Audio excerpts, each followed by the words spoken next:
Dear Adolf, a letter to Hitler.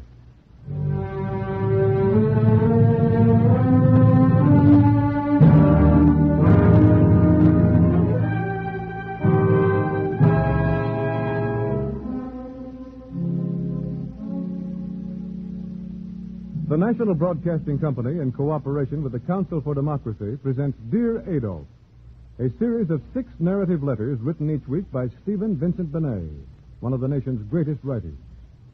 These broadcasts are based upon actual letters written to Hitler by Americans.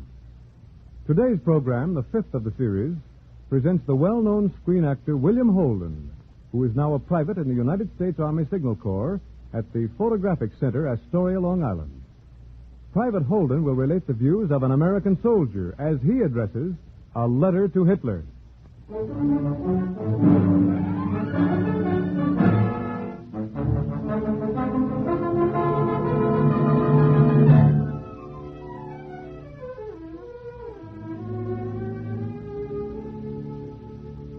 Dear Adolf, this is me, one American soldier. My dog tag number's in the millions. My draft number came out of the hat in every state in the Union. I'm from Janesville and Little Rock, Monroe City and Nashua. I'm from Blue Eye, Missouri, and the sidewalks of New York. I'm from the Green Mountains and the big sky-hooting plains, from the roll of the prairie and the rocks of Marblehead, from the little towns where a dog can go to sleep in the middle of Main Street, and the nickel-plated suburbs and the cities that stick their skyscrapers into the sky. I used to be a carpenter and a school teacher, a soda jerker and a mechanic. I used to be a hacky and a farmhand, a leg man and a bookkeeper, the son of a guy with money and the son of a guy with none. But I'm a soldier now. 4.5 million of us by the end of this year. Listen to the roll call. Adamowski, Adams, Anderson, Bailey, Bertillo, Brown. That's my outfit. That's us. The biggest and best trained army ever raised on American soil. Ski troops and parachute troops, motorized and mechanized. Tank troops and tank destroyers. Cooks and cryptographers, bakers and bombardiers. Cohen, Costello, Dougherty, DeRoss, DuPont. From Alaska to Australia, from Australia to Ulster, in the cold skies and the hot, under desert suns and fierce skies and jungle rains. That's us, the United States Army.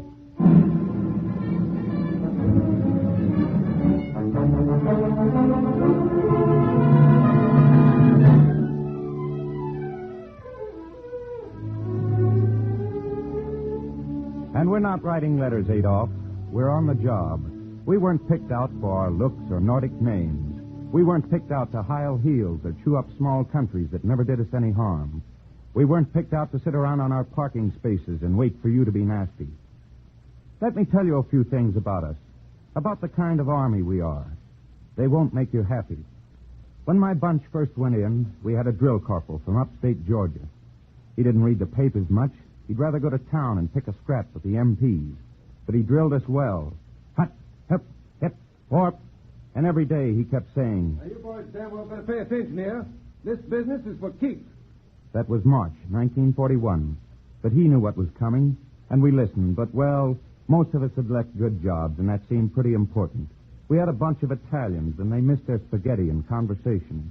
We had a bunch of Maine lads, and they sweated under the Georgia sun and thought about the lakes beginning to melt back in Maine. We had some Poles. They knew the score. Their folks had heard from Warsaw. But they didn't argue much. They just kept humping.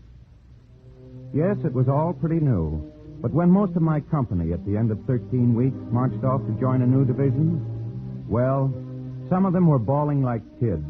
Because somehow, without lectures and orders and editorials, there had gelled a sense of comradeship that would make your well-advertised Gemeinschaft Geist look sick.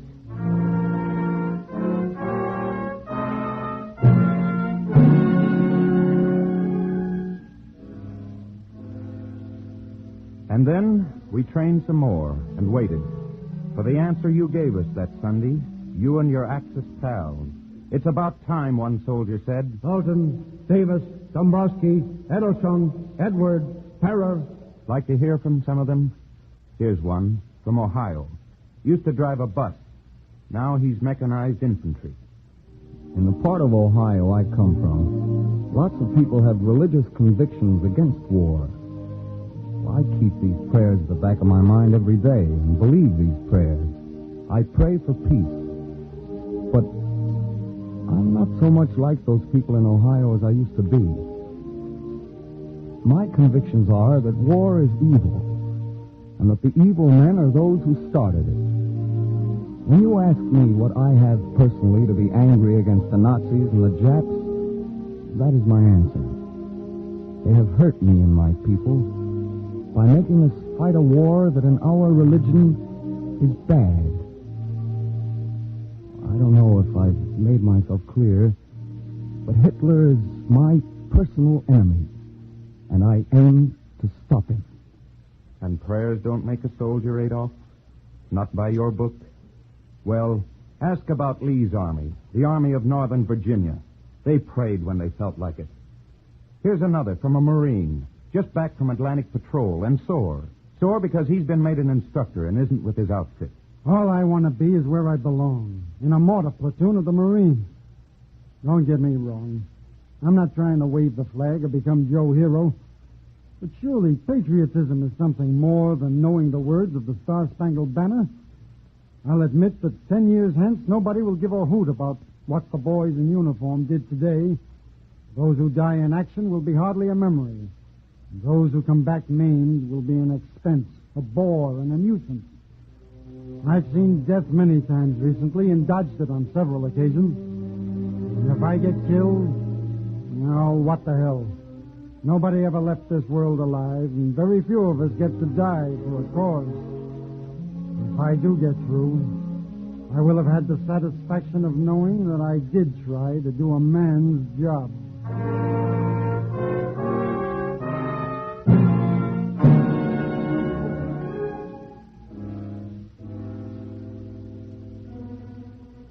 And here's a letter from Baton, February 12th, 1942. Dear Mother and Dad, and Francis, this letter may never be delivered. It will go to Corregidor and there await transportation. I am proud to be part of the fight that's being made here. Bataan may fall, but the eventual outcome of the war is foreordained. I've seen some horrible things happen and had my share of narrow escapes. But I have also seen some very wonderful acts of courage, self-sacrifice, and loyalty. At last I have found what I've searched for all my life, a cause and a job in which I can lose myself completely. Life and my family have been very good to me and given me everything I've really wanted. Should anything happen to me here, it will not be like closing a book in the middle. In the last 2 months, I have done a lifetime of living and been part of one of the most unselfish cooperative efforts that's ever been made. Mistakes may have been made, but that has nothing to do with the manner in which my comrades on Bataan, both Filipino and American, have reacted to their trial of fire. If that same selfless spirit were devoted to the world's betterment in time of peace, what a good world we would have. And how dull, I can hear the younger generation muttering. This letter is written to send you all my love and thanks for just being my family. It is written with no so-called premonitions. My chances are pretty good, so I'll send it on its way. Keep 'em flying west, your loving son and brother.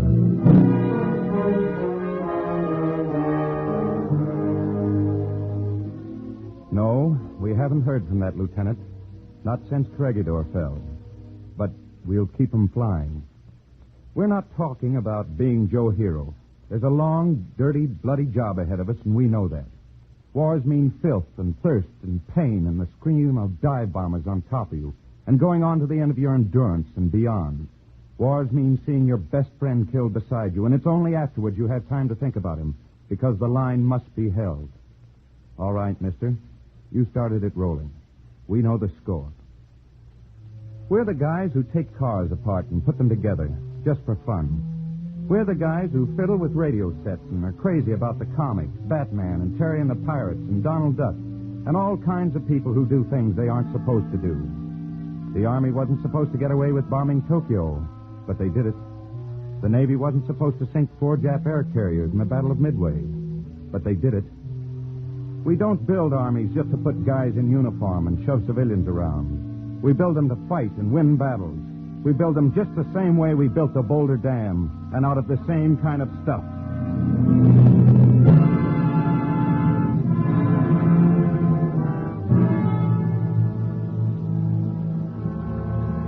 And in back of us, all the time, there's a roll call and a knowledge. Follett, Fraser, Garrett, Hamilton, Herkimer. That's the muster roll of the Revolution, Adolf. The muster roll of free men who fought for their country because she had to be born. And they got worse chow than ours, and they got paid off in paper. And if they were living afterwards, they went back to their farms and hoed corn. But they knew what they'd done, and they were satisfied. Izzard, Jones, Jacobson, Jackson, Kearney, Lee Fitzhugh, Lee R.E. That's the roll call of the Civil War, Adolf. And out of it, the Union lived, and a free thing went ahead. It cost blood and toil and long bitterness, but it made us one nation. Levinsky, Leibowitz, Liggett, MacArthur, McCook, Maganetti. And that's the last war, Adolf. The Rainbow Division and the 1st Division and all the divisions. The 2 million who went to France. And we came in late and had to borrow other folks' equipment because ours wasn't ready. But the records written from Cantini to the Argonne. This time we'll have the equipment. Our factories are turning it out. And this time we aren't going to stop with just saving democracy and then running out on it. This time we're after a durable peace. And that isn't your kind. Nathan, Nininger, O'Brien, O'Hare, Orlando. That's a few of the new names, Adolf. No, the roll isn't finished. It won't be finished until you are. Papagos, Patterson, Prokosh, Pryor, Quintanilla, Quesado, Hugh Lung. Chinese, Italian, Greek, Bohemian, British, Mexican. The sons of men who fought 6 wars and won them. The sons of men who came here to get away from wars. We don't like being ordered around, though we'll take it and like it in wartime. We think that one man's just as good as the next, and maybe better. If we feel like going to church, we'll go to the church we pick out, and the next guy can go to his. If we want to get married, we'll marry the girl we like, and the guy who makes a crack about our ancestry had better look out for his teeth. If we don't like the people who run our government, we'll change them by peaceable election. That's us. That's our platform. And behind us are 130 million Americans. Rakonski, Rattray, Rourke, Saltonstall, Sekapanowicz. All the funny names there are. Yes, Adolf, the old names and the new. The names that made America from Jamestown to the Cherokee Strip and back and forth and across and up and down. Only this time the building will be bigger than anything we've ever tried. This time the roll call will not end with the armistice. Camacho, Chiang Kai-shek, Churchill, Cripps, Curtin, de Gaulle, Litvinov, Kazan, Roosevelt, Stalin, Van Mock, Wallace, Wilkie. Yes, this time it's for a new world, but not for yet. Now it's the march in the mud and the heat on the steel box of the tank and the stutter of a tail gun from a bombing plane. And yet... the command is forward. Now it's fever and wounds and the stink of the slit trench. And yet... the command is forward. the command is forward, march!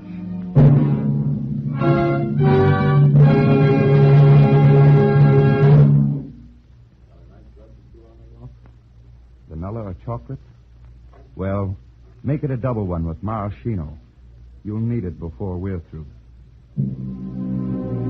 You have just heard Dear Adolf, starring Private William Holden, the 5th of a series of 6 narrative letters written each week by Stephen Vincent Benét and presented by the National Broadcasting Company in cooperation with the Council for Democracy. The program was directed by William Sweets with original music composed by Tom Bennett and conducted by Joseph Stopak.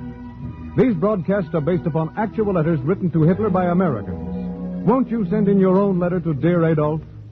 Listen next week to a foreign-born American's letter to Hitler with Joseph Schildkraut as narrator. Copies of today's Dear Adolf letter from an American soldier may be secured without cost by writing directly to the Council for Democracy, 11 West 42nd Street, New York City. This program came to you from New York. This is the National Broadcasting Company.